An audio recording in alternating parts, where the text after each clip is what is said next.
Hey everyone, this is Tassinix, and I'm here with TJ tonight. We've got Dagger, who's absent, but welcome here for Season 44, 3 versus 3 Grand Arena Championship, Week 1, Plotting and Scheming, where we will be going over, the highlights of this week and hopefully what'll help bail us out in the week to come. Again, yes, we have TJ here with us. I've got some notes here from Dagger, so his points will be represented. But how's it going, TJ? Oh, it's good, man. It's like I said, very solid week this week. Going 2-1, still top 20 in the game right now. Going to be an even crazier week this week, but super excited and overall happy with the outcome. Well done. Yeah, I too had a really great week. I went 2-1 in the top bracket. The last time that I was in the top bracket, I finished last season there, but I'm just thinking back a long time ago. Like, I'm on a great run in general right now, but I remember the first time I hit the top 10 and I just got 0-3'd. Just, like, sent back to 70 something. It was hot. But, yeah, we did go 2-1. Lost to Kabuki Warrior here. You see Kajagugu here. That's Kabuki's current name. And he broke the win streak. You know, we started the win streak on round 1 of the second week of last season, and had won every round since. But he broke the streak. There was a couple tools I needed I didn't have. It was just a mess. But anyways, let's get right into it. What worked for us this week? So, what bailed you out? What was your knight in shining armor? What pulled you out when you expected? You know, maybe it will, maybe it won't. Because I definitely have one of those. But you go first, TJ. I'll give you two because I know I'm going kind of long and wide on decisions on one of our previous tries. So I'm going to stay specific. I think Riva Inquisitors, they're not so great on defense right now, but they punch 100-fold up. And if you put a Jedi team or anything like that on defense, I don't care what you try to trick them with, they're going to let you know why you can't do that, and you are dead. The other one I'm going to call out is specific to set 10. I know people are using it, but this set 10 with the armor pin is great, but specifically, Ayla. Ayla, and I've been screaming this to the heavens to You've everybody been who listens. talking about this for a minute, yeah. Ayla with JML or JMK and being able to just go, she is like set one again. She is a godsend. She will stun the team, and then she'll continue to go over and over again. I've taken out, I don't know, I can punch as high as I want with this. It just doesn't stop, and you don't need all that added protection because the other team's never going to get a turn. It's amazing. Yep, it is absolutely incredible, and you're absolutely right about that. I've tried it a few different ways. I've tried some mix and match, and I was never so bold as to risk JMK on defense, but yeah, I was surprised that Kabuki had set that in the back on me, and I was like, oh crap, what do I got for that? I have Riva. So yeah, like there was no Jedi incarnation of anything that can withstand Riva. You were dead nuts on about that. I think it's very low value to set Jedi. I also think it's very low value to set Riva because we know there's a couple different ways around that that don't involve GLs. So that's just a couple good reasons to have your Riva for offense and not have Jedi on D. That's a good point. Let me pull up Dagger's notes here. What worked for him? Armor Pen is a godsend, especially versus Jabba. So yeah, using a set 10 there, you're going to cut through it so much faster than you're used to doing. He won't get close to that first ultimate. It's a good point. I actually had to do that once when I didn't have the set 9 available that I wanted to use, and it still worked out, and I was delighted. He says, Padme is still nuts. Now, I mean, the cat's out of the bag here. Seer Cal Fulcrum was a really great defense with the previous Datacron set. And it's still pretty good, but one of its weaknesses in the current incarnation is it gets Padma'd. And I know you and I have gone back on this a little bit, not disagreeing, but like explaining the merits of it. I like to go Padme, Gideon, Shaak Ti, and you like to use Grandmaster instead of Shaak Ti. For most matchups, it won't matter, but you did stipulate there's at least one or two where you are going to want to use it. So it's just Padme is crushing just about anything that employs max health as part of its kit. Like if you're stacking high health, you are making it vulnerable to Padme. So that's just something to keep in mind. Did you have anything you wanted to throw in on that point, TJ? Because I know you and I talked about that a bit.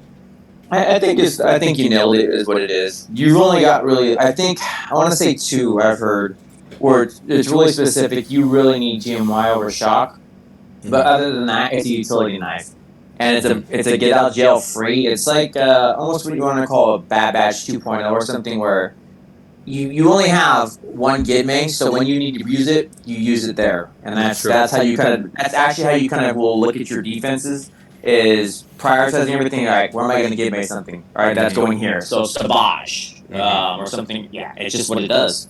Yep. And then a last point here from Dagger. So Newt still raffles Qui-Gon Jinn. Yeah, so I had one opponent set 400% defense on me. Qui-Gon. And I just had like I want to say like a 200% armor pen Krun for my Newt. I just used a set 10, and just slaughtered them. It was not close. So I agree this kind of ties back into the earlier point. There isn't a lot of value for most, if any, Jedi teams on defense. They're so powerful. They offer so many options on defense. You can mix and match them so many different ways. And that's not even bringing JML into the situation, which just gives you so many more options. Just Qui-Gon is... we were hating on this for some seasons, that Qui-Gon always got the job done, but for crap banners. And for a variety of fights, it still does. But there's a good number of fights right now that on offense, especially with the certain this current Kron setup, just the kapow factor of it, I'm getting 56s, 55s with Qui-Gon. That's pretty nice. As far as other offense things that worked for me, let me grab my sheet, because I'll say this. I had a unexpected bailout from leftover bounty hunters to take on a Tarful. We'll cover that in more detail when we get to what didn't work, but that leftover team ended up being able to help me clean up that team that I otherwise think I was just going to get straight up jammed on. Let's see. There was at least a couple. Yeah, Malgus, I'm telling you, there's a couple different comps of Malgus that or a couple different comps using Jedi Knight Cal with different leads. I have been using Jedi Knight Luke, but I've been seeing a lot of people use Bastila Shan, taking on any Malgus, the great and the small, the ones that are maxed out for top end max health, just set up to straight up delete somebody on that first dunk. Won't matter if you're prepared for that. So yeah, that's a good one. Any other good ones? I fought my first gas with CLS 2PO C3PO. I'm pleased to say 55 banners. So was not that hard, considering it was my first time doing it. If it's 55, if you have a practiced hand, I'm sure there's a way to eke out a 56. Let's see here. Yeah, I'd say that's about it for the good offensive ones for me. Everything else was pretty predictable. Oh yeah, Radis Jin Bays worked against an Afro BT1 Hondo. That's kind of a new, novel team. Radis has been clutch in a variety of circumstances on offense, yo. I do have to give him his props. You guys, if you guys are a fan of previous 3vs3 seasons here, I have had Radis be a staple of my defense in 3s or 5s, really, in the past. But man, that team has become really clutch. So, all right. Next section, what didn't work? So let me just plug right back into Dagger here so we can wrap right back around to TJ. Dagger says, Fleet continues to be problematic with my TJ level luck on Fleet. So yeah, he did DM me about it. every time he has bad luck like this, man, you can hear the table flipping. You know, he's typing it out, but he's doing it one handed because the other hand is flipping the table. But yeah, bad RNG on fleet is super punishing. I encountered my first defense, which was Leviathan and Profundity on defense. And if I had not been prepared, that would have been the end of me. I got lucky there. His other point was still struggling to find interesting uses for Aphra in 3 versus 3. I think I had a couple good ones. Let me see here. Aphra was on defense for 2 of the rounds, but I know I used her on offense. Yeah, a Darth Maul Malik DR team. So basically like a DR split kind of team. A lot of people are saving Dash, Han Chewie to have a super powerful offensive team. And if you were so inclined to do that, then you could run Aphra BT1 L3 on offense against a variety of things, right? You could even, I mean, there's multiple ways to set that up. But Aphra is usually only good for something like a 54. So there are incentives to consider ways to put her on defense, and that's all I'll really say at this time. But those defensive compositions of Aphra can be costly. So I don't know. I don't know if you can afford it. All right. What didn't work for me? So yeah, I ran into my first Grit Tarful, and I already knew this is when I was fighting Kabuki, and I was already on the back foot. I already had like a drop, and he had no drops. I had, that was like my third fight where I had the drops. It's like I had a long way to go. And it was like, you know what? I'm going to try Bad Batch because I got to see, is there some merit to it? Because you would think that everything being converted to max health you're not doing max health damage, you're reducing the max health by percentage. So you would think that would be, in theory, still pretty powerful. But the Grit is horrendous because you are constantly seeing them put up this massive protection up shield.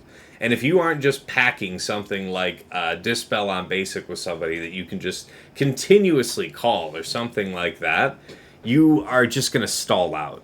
All the while, Zalbar becomes mightier and mightier. And you keep getting armor shreds, and other bad things happen to you. So I will say that was bad. But that's where that clutch cleanup came in for me. So it was a Tarful, Zalbar, Vandor with the Gritcron. I killed the Vandor on the first go with Bad Batch, so that's about it. I tried some other team. I want to say I tried something like a Hux lead, just to brute down Tarful and see if I could get down Zalbar from there. Because I had the, with FOTP, you have buff immunity, and I was going to refresh that and see if I could keep him down long enough to do the deed. Did not pan out. So I do remember that failure. But Dengar, Mando, and Boba were there for me in my hour of need. Now, this is after I'd used Fennec, Grief, and who? I used Fennec, Grief, and I didn't use Mando. I used Bosk. So that's why he wasn't available. So I used Fennec, Grief, Bosk to clean up a Lord Vader that I had dum-dummed myself on. I don't want to talk about it. It's not something I'm proud of. But I had these leftover bounty hunters, and they got through, man. They got through, not by a lot. There was definitely some damage taken, maybe some of that first life of a bounty hunter taken, stuff like that, but we still got it done. Other things that didn't work out for me. Stormtrooper Han Nest Hondo. You're looking at that, right? And you're like, I can definitely Mother Talzin that. And so you take in, and because you're a smart lad and you go in with Slacker Doc Zombie and lose to Lord Vader, you have Mother Talzin Marin Asajj left for offense. And you think you know what's up. and you do know what's up. Turns out you melt Stormtrooper Han and Nest real well. And then Hondo's like, watch this. And then he just guns down everybody in sequence. Even with the Dispel, even with some stuns. He just ended up just smacking the crap out of us. So that surprised me. And I used Mon Mothma to deal with him at the last. Pro tip, you can force, if you're going to set Trench on defense, Trench is like, Trench, Dooku, and Watt is probably the strongest, but beware. I did that, and I really wish I had him to use with my C on offense against my opponent's C with the ability block Kron, because I got the sides out, but I just got stalled out too long, and I ended up timing out. If I had not been in a position where I was vulnerable to getting ability blocked and stalled for a few turns, it would have been a done deal in a one shot. So, and you all know what it's like to get through a solo Sith Eternal in threes. That is a nasty bit of business. Wouldn't recommend it. Let's see. I'd say that's about it. All right, TJ, what left you alone in the dark? What abandoned you by the wayside? I'm gonna give one. Yeah, I'm just gonna give one. I think you gave a lot of good ones. The one that got me the most, and I forgot about it. And what you don't do is you don't do a JKC versus Savage fight. Ooh, yeah, because you need to have like two smacks, right? And so what happens is if you're not having something that's taunting or preventing it, JKC and Savage will go back and forth with one another. So it was Darth Rev and BSF and Savage. So I took in JKL, I took in JKC, and I took in Mace. Me taking the JKC is what caused me my loss, specifically. They started to slap back and forth, and even with the bulk setup, it didn't matter. So it just gave enough time for the interruption to go in, and they took out my JKL, they took out my Mace, and then they took out my JKC. So I would have essentially lost. Luckily, my opponent dropped more than I did, so defense did its job. But that was a boo-boo on my own part because I had remembered something about it before. But forgetting that and coming back to it, they just beat me and I died.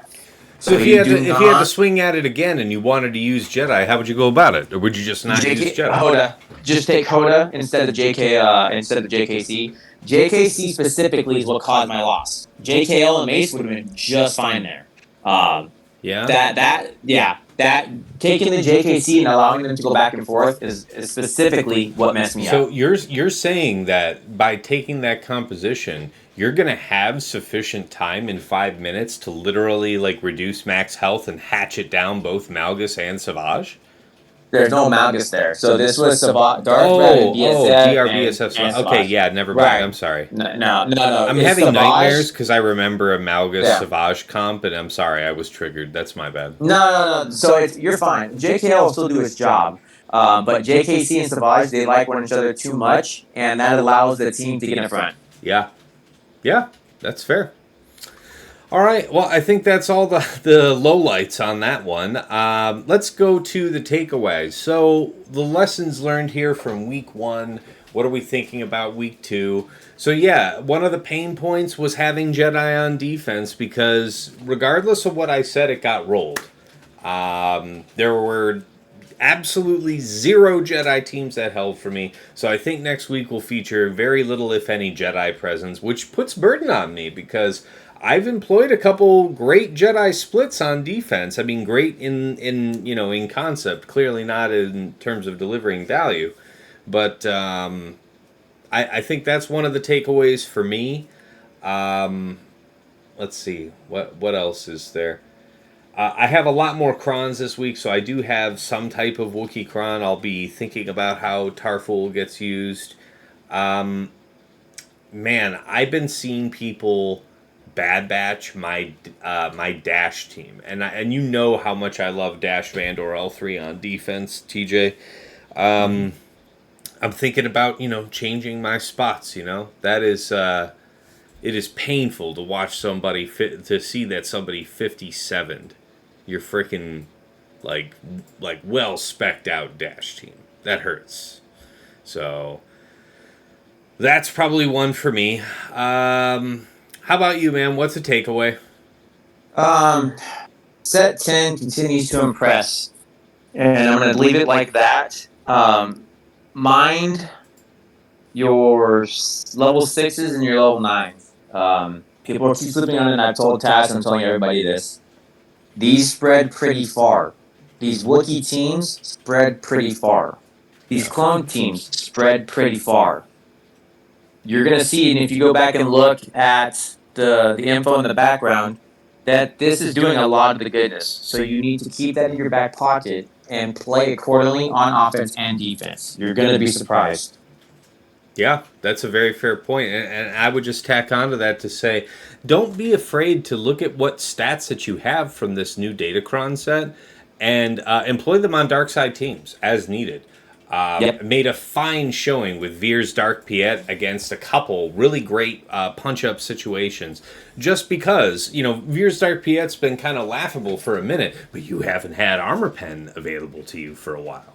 So that definitely be willing to break the mold in terms of dark side teams using these set 10s. Just look at the stats that you got. Anything else you had, TJ? I think you nailed it on the head. You need to look at some of these teams who don't care about their kits allow you to go wide. Afra's a great one. She's going to love the offense and the armor pen and the crit damage with BT1. There are other teams as well that just we haven't been able to use for a while because it's like we don't have the staff to employ that, but right now we do. Right? Yeah. If they can get out in front, Troopers are a great one. Afra's a great one. I really think this set 10 is a monster for blast cannoning, as I call it. Yes. Going out there and just punching right in the keister, and you're not ready for what's going to happen. That's a good one. And it's going to save you. Afra on offense with the set 10, run armor pen, run crit damage. Kapow! Yep. That is real deal. That is a real hot tip. That's a good one. Yeah. All right. Well, let me go ahead and get in Dagger's takeaways.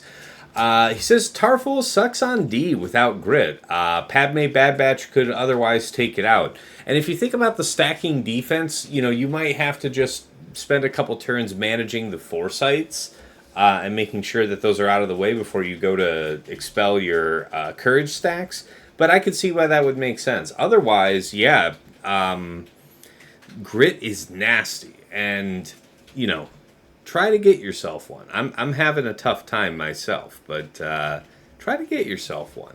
It's not that I wouldn't go so far to say that Tarful is not worth setting without grit, because I think that stacking defense one, if you have something that's another Padme draw on your board, like Seer Cal Fulcrum, you could set it knowing that it would get Padme'd. But there is only one Padme, so, dealer's choice. And then he says, jokingly here, tell your opponents to set Rey with a set 10. He says, hashtag bulk is the way. Yeah, definitely set. Don't take a silly risk going with a set 10 on Rey. There's too many benefits offered by set 9. Not just the bulk level 3. You could get health, you could get defense, you could get health steal, any combination of the 3. Just fabulous with Rey. So that's a good one to stick with for the time being. And now we can go right into the closing thoughts. So we'll once again just pong right here off of Dagger and go right into TJ. But yeah, likewise, he concurs here. Save your Jedi, JML, Cal, JKR, JKL. So maybe he didn't mention Qui-Gon Jinn by name there in this section, but he did make the point that Newt kicks the crap out of Qui-Gon earlier. So I would argue possibly all of your Jedi for offense, as they are so flexible and powerful, he says. That's a completely fair point. And his last one was save your Inquisitors, as TJ and I had already covered here, as they are becoming more lackluster on defense, and you can have 2 good or 1 great team on offense. And yeah, there's absolutely a couple different valid. You could have a Reva team and a Grand Inquisitor team and stomp a couple mid-tier teams with that, absolutely. Or you can destroy any Jedi Galactic Legend of your choice with, Reva GI 7S. So that's completely fair. TJ, closing thoughts from you. Anything left that you want to share with the people? I think everybody pretty much nailed it. I think this week now, with everybody having more of the datacrons and more of the resources, I think the defense is going to get a lot wider and a lot more risque because we're going to see what everybody's been using. So I would expect things are going to get a lot more interesting right now, and maybe a lot more chopped up teams that will have a lot more surprises for everybody. But again, I still think the set 10s with these level 6s and doing all these unique things like the grit, the added offense, the Jedi with the 20% protection, and it's going to be nuts, man. So I expect great things this week. It's true. It's an interesting trade-off, right? Because like last week, we were flying without good scouting data on this new set. We didn't have any really solid intel going in. Now we have the intel, but now people are coming at us for real. They've got their crons developed in this new set. Maybe not fully developed, but developed enough, and probably more developed than me. Context. Let me just rattle this one off to you real quick. I checked this earlier. I'm up against Taro once more, and my Datacron analysis section on the Hotbot Compare says total rerolls for yours truly, 143 to Taro's 866. So that's what I'll be dealing with. That's we're on the eve of that fight. Let's see. Closing thoughts for me. Definitely hedge your better things for offense. Threes has long since been an efficiency game. These crons are highly impactful. You're incentivized to set unconventional defenses. A lot of the things that we've been setting on threes for a long time have been pretty rote. You can shake things up now if you have a good mix of stats from the current available Datacron sets. You can mix up some defenses in ways that will challenge your opponent, right? It might not stress them, but it's going to make them think, I was thinking of maybe using Padme over here on his Seer team, but that team looks like a good Padme target. And you're over here like, good. I have like a whole bunch of things that you could Padme. Think about how to stress your opponent based on their history for banners. Don't unless you have some overwhelming advantage of like in mods or crons or just GP, whatever it might be. Traps are tough to pull off in 3 right now because the offensive options available to you are really powerful. So go for strategies that are banner stripping. Like I said, instead of trying to go for holds, unless you have that kind of big advantage. I'd say that's about it for me. So thank you all so much for tuning in. We'll be back here next week covering week 2. But until then, thank you so much, TJ, for your time. Making yourself available late here as a family man. I appreciate it. We'll see you real soon. Anything else you wanted to say here before we sign off? I think you nailed it, man. I think we're in for another ride. It's going to be a crazy week. It's going to be a good one. All right, folks, take care and see you real soon.